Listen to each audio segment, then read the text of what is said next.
നിതിൻ രാജിന്റെ മരണത്തിൽ വിശദീകരണവുമായി Anjarakandy medical college വന്ന പശ്ചാത്തലത്തിൽ നിതിൻ രാജിന്റെ സഹോദരി ഭർത്താവ് മാധ്യമങ്ങൾ കാണുകയാണ്. അതിലേക്ക് നിതിൻ രാജ് പരാതി നൽകിയതായിട്ട് ഇവിടെ സഹോദരിമാരെ വിളിച്ച് അറിയിച്ചിട്ടുമുണ്ട്. അതിൻ്റെ ചാറ്റ് വിവരങ്ങളൊക്കെ നമ്മൾ മുന്നേ തന്നിട്ടുള്ളതുമാണ്. അവൻ വിളിച്ച് പറഞ്ഞിട്ടുമുണ്ട്, അല്ലാതെയും പറഞ്ഞിട്ടുണ്ട്. അതായത് ഇങ്ങനെ സംഭവങ്ങളൊക്കെ നടന്നതിന് ശേഷം ഇപ്പോൾ പുതുതായിട്ട് വന്നിരിക്കുന്ന പ്രിൻസിപ്പലിന് പരാതി നൽകിയതായിട്ട് പറഞ്ഞിട്ടുണ്ട് അവൻ.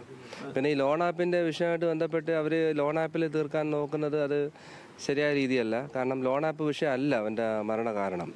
ലോൺ ആപ്പിൽ തുടങ്ങി അതിൽ ആ ഒരു വിഷയമായിട്ട് ബന്ധപ്പെട്ട് സംസാരിച്ച് തുടങ്ങിയിട്ട് ഈ വന്നിരിക്കുന്ന 2 CCTV ദൃശ്യങ്ങളുണ്ടല്ലോ, രാത്രിയും രാവിലെയായിട്ട് വന്ന അതിൻ്റെ പിറ്റേ ദിവസം രാവിലെയായിട്ട് വന്നിരിക്കുന്ന വാർത്തകളിൽ ഞങ്ങൾ കാണുമ്പോൾ ഞങ്ങൾക്ക് തോന്നുന്നത് അവിടെ പ്രിൻസിപ്പൽ നല്ല രീതിയിൽ അതുമായി ബന്ധപ്പെടുത്തി കണക്ട് ചെയ്തുകൊണ്ട് നല്ല രീതിയിൽ ഷൗട്ട് ചെയ്ത് സംസാരിക്കുന്നുണ്ട്.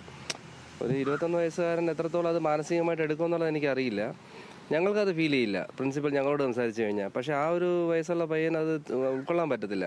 ഇനി മറ്റേതെങ്കിലും പഴയ വിഷയങ്ങളുമായിട്ട് ഈ പറഞ്ഞ പോലെ മറ്റേതെങ്കിലും വിഷയങ്ങളുമായിട്ട് കണക്ട് ചെയ്തുകൊണ്ട് ഏതെങ്കിലും തരത്തിൽ അവനെ മാനസികമായിട്ട് തളർത്താൻ ശ്രമിച്ചിട്ടുണ്ടെങ്കിൽ അതെന്താണെന്നുള്ളത് ഞങ്ങൾക്ക് അറിയണം വ്യക്തമായിട്ട്.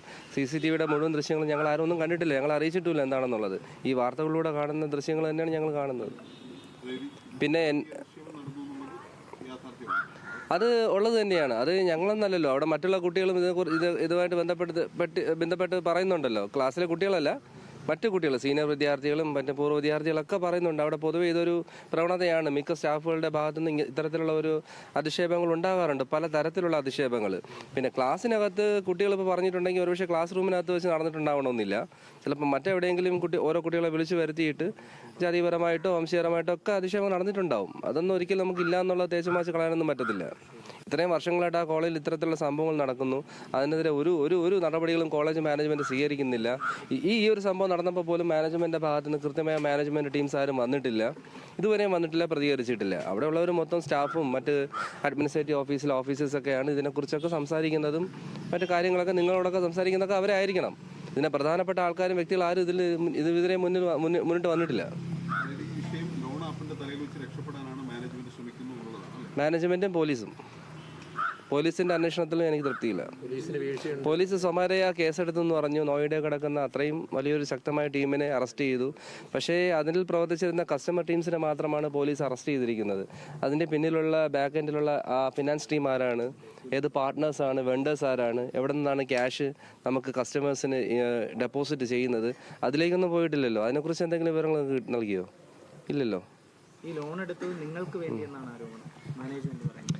അതിപ്പം ഞാൻ എപ്പോഴാണ് അറിയുന്നത്. പക്ഷേ അതുമായി ബന്ധപ്പെട്ട ഒരു വിവരം എനിക്കറിയില്ല കേട്ടോ. എന്നോട് അങ്ങനെ എനിക്ക് തരാനായിട്ടാണ് അവൻ എടുക്കുന്നതെന്ന് നിതിൻ രാജ് എന്നോട് പറഞ്ഞിട്ടുമില്ല, കുക്കു എന്നോട് പറഞ്ഞിട്ടില്ല. അതുപോലെ സഹോദരിമാരും അതിനെക്കുറിച്ചൊന്നും എന്നോട് പറഞ്ഞിട്ടുമില്ല. ഞാനിപ്പോൾ എൻ്റെ വൈഫിനോട് ചോദിച്ചിട്ടുണ്ടായിരുന്നു, എൻ്റെ മൂത്ത സഹോദരി. അത്തരത്തിലൊന്നും യാതൊരു വിവരങ്ങളും നിതിൻ, കുക്കു, എൻ്റെ അവൻ്റെ സഹോദരിയായിട്ട് പറഞ്ഞിട്ടില്ല എനിക്ക് വേണ്ടിയിട്ടാണെന്നുള്ളത്. നിലവിൽ പോലീസിന്റെ അന്വേഷണത്തിൽ തൃപ്തിയില്ല, മറ്റേതെങ്കിലും തരത്തിലുള്ള ഇപ്പോൾ തൃപ്തിയില്ല. കഴിഞ്ഞ 2 ദിവസങ്ങളായിട്ട് തൃപ്തിയില്ല. എന്തുകൊണ്ട് ഇത്രയും ലോൺ ആപ്പിൻ്റെ പിറകെ പോയി പിടിച്ച വ്യക്തികളെ ഈ പറയുന്ന മുൻകൂർ ജാമ്യാപേക്ഷ നൽകിയിരിക്കുന്ന റാം ഈ പറയുന്ന ഡയറക്റ്റായിട്ട് ഒരു പക്ഷേ ഇതിനുമായിട്ട് കോൺടാക്ട് ഈ മരണവുമായിട്ട് ബന്ധപ്പെട്ട് കോൺടാക്ട് ഇല്ലെങ്കിൽ പോലും എന്തായാലും പോലീസിന്റെ അന്വേഷണത്തിൽ നിലവിൽ തൃപ്തിയില്ല എന്നാണ്